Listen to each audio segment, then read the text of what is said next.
By my reckoning, there are three things that made Dungeons & Dragons 5th edition so great. The first is obvious. They made a great game. It was reasonably simple, yet subtly complex. Elegant, almost. The second is Critical Role. A bunch of professional actors and voice actors came together to stream their games. Sure, they started out in Pathfinder, but when 5th edition came out, they made the switch. And, I think, helped to rocket 5th edition into success. You could also argue the success of their stream was a confluence of luck, timing, cultural shifts, and technology. But either way, it still happened, and is still happening. And then there's reason number 3, and well, it needs no introduction. I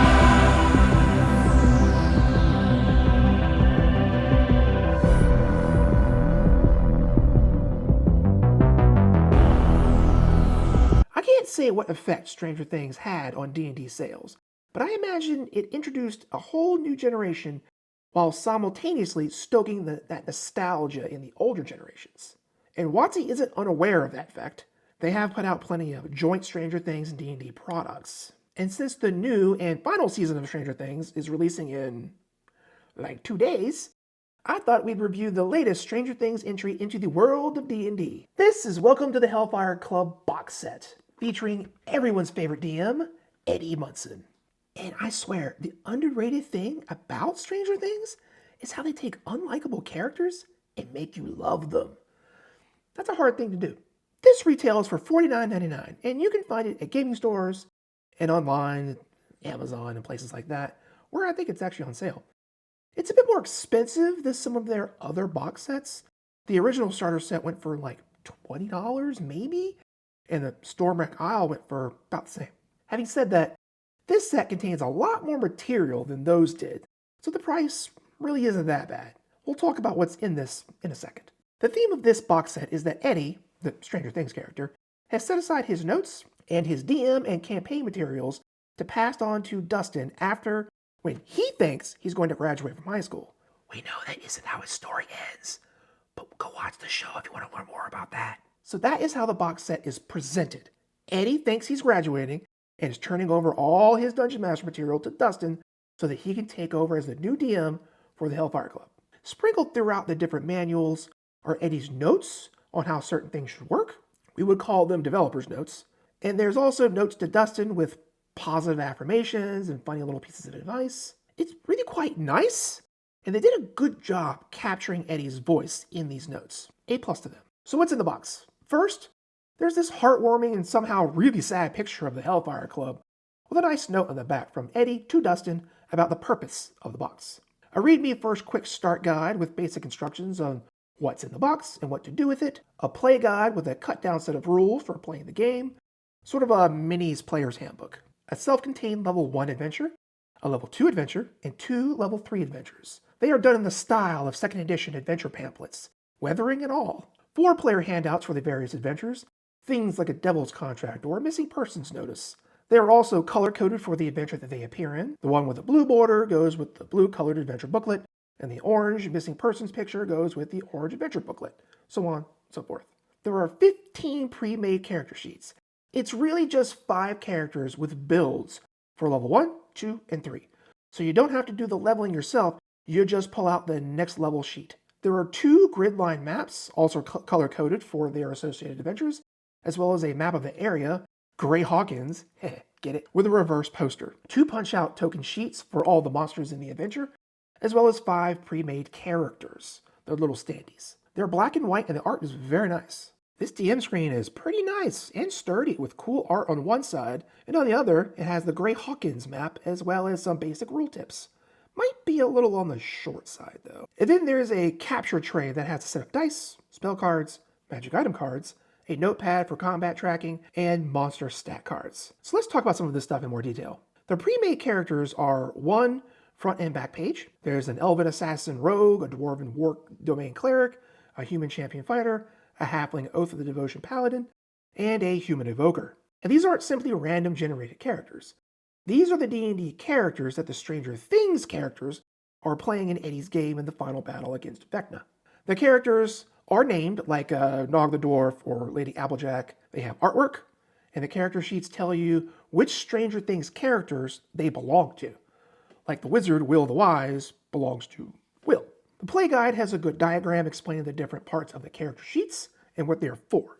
Let's talk about the adventures a little bit, but don't worry, I won't throw out too many spoilers there. The level 1 campaign is The Vanishing Gnome, where a gnome challenges you to find them. It includes the Upside Down and the Demogorgon from Stranger Things, although that's called the Demogorgon Spawn here. The level 2 campaign, Scream of a Crop, is very Halloween themed.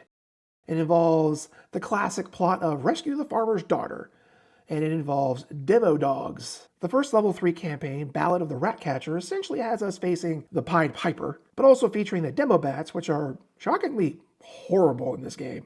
And the final third level adventure, Devil Metal Die, features a deal with the devil that absolutely isn't a version of Eddie. It also features another Stranger Things-esque monster. But I don't think I'll say what that is, because this hasn't showed up in the show. And if it does show up in the last season, I don't want to ruin any surprises for the upcoming season, should it make an appearance. And lastly, the monsters themselves. All of the monster stats are presented here, both the boutique ones for the Stranger Things side of the adventures, as well as the typical D&D stuff. You don't need a monsters manual, but the stats aren't in the adventure guides or in the play guide. Instead, you'll find everything you need on the monsters cards, which include their stats, some lore, and pretty nice art. I do like the art in this box. It's black and white pen sketch style with an old school second edition motif to it. And the Stranger Things inspired creatures are terrifying with their organic feel. Very creepy. Staying with the art for a second, the tokens come on these cardboard sheets that you punch out from. They just barely fit on the grid for the map, so side-by-side creatures are going to be pretty snug on the board. Each token has the artwork for the creature to represent it, which is nice. Unfortunately, that artwork is presented on the whole board, not just on the token. So when you punch out the token, some of that art, the edges of it anyway, gets left behind, which kind of sucks. So that's the box. Now, here are my final thoughts. Originally, this video is going to be about the Heroes of the Borderlands starter set. You know, kind of should you get this for Black Friday / Cyber Monday sort of thing. But after looking at that box, I found myself disappointed. It's not a bad box set. I'm happy to have it. I think it's a good addition to any DM's toolbox. But as a starter set, it kind of falls short. It's just not very newbie friendly. Every starter set I look at is compared to the calculus of the original 5e Van Dalen starter set. It was simple, it was cheap, it was a good adventure, it was fun. The new starter set suffers mostly on the adventure side of things, as there are more encounters than adventures, no coherency. Which is fine to have, useful even, but not something I would recommend a newbie pick up to begin their D&D experience. But welcome to the Hellfire Club, even though it's not marketed as a starter set, does a better job at being a starter set. The adventures have much more consistency. Sure, they're independent of each other, but they are self-contained adventures that are presented in a traditional manner. Go to the quest board, choose a mission, do the mission, get paid. Makes sense. Also, Hellfire comes with actual character sheets. The Borderlands has these character boards that you can put cards onto. It's very board game friendly, but doesn't prepare you for actually playing D&D beyond that box set. And I think it only has 4 options. Hellfire has 5 different characters with character sheets at levels 1, 2, and 3. So 15 different options really. And those different level sheets help teach players how leveling up works, by providing examples beyond just using that box set. So when a person comes to ask me what starter set they want to buy to get into D&D 2024, but they don't want to start with a bunch of expensive books, I'm going to point them to Welcome to the Hellfire Club, not the new starter set. It has a brand that people recognize and love outside of D&D, Stranger Things. The Borderlands is a set of adventures that you would have to be older than me to remember. Welcome to the Hellfire Club also has this charming quality about it, a personality all its own. What with all the little notes of advice from Eddie to Dustin for running the adventure and playing the game in general, it gives it a unique quality that's just not matched anywhere else. Well, I'm going to go back into rewatching the last season for Stranger Things, so I'm ready for the new season. Tell me in the comments below what you think of Welcome to the Hellfire Club box set, if you have it, or any of the other starter sets for that matter. While you're down there, be sure to subscribe, ring the bell, smash that like button. Share it around if you can, it really does help out the channel. And we'll see you next time on Role Play Culture.